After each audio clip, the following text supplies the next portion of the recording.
Indonesia Corruption Watch atau ICW mendukung rencana KPK membuka cabang di daerah untuk memperluas cakupan penegakan hukum dan pemberantasan korupsi. Menurut ICW, KPK saat ini masih kekurangan personel atau tenaga untuk menindaklanjuti laporan masyarakat.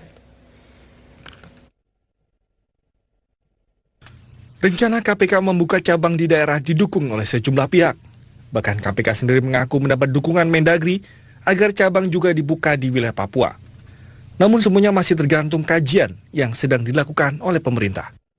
Kami merencanakan ke arah sana. Tadi juga Pak Cahyo meminta kalau KPK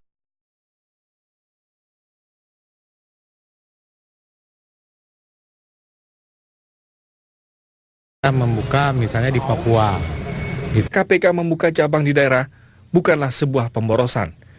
Justru selama ini serapan lembaga KPK antara 600 hingga 700 miliar rupiah per tahun sangatlah kecil jika dibandingkan nilai korupsi para koruptor.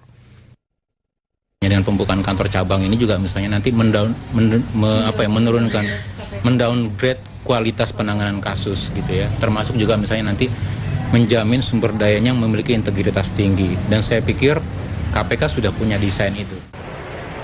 Dalam Undang-Undang Pemberantasan Korupsi maupun Undang-Undang KPK juga sangat dimungkinkan KPK untuk membuka cabang di daerah. Apalagi dari 1.000 laporan masyarakat yang sampai ke KPK, hanya sekitar 40 hingga 60% saja yang bisa ditangani karena keterbatasan penyidik. Keberadaan lembaga anti korupsi ini di daerah juga bisa menjadi akselerasi dan stimulus bagi aparat penegak hukum di daerah. Namun KPK harus mampu menjamin standar kualitas KPK di daerah agar tidak menurunkan kualitas penanganan kasus korupsi dan tidak menurunkan citra KPK di mata publik. Dari Jakarta, Tim Liputan, Metro TV.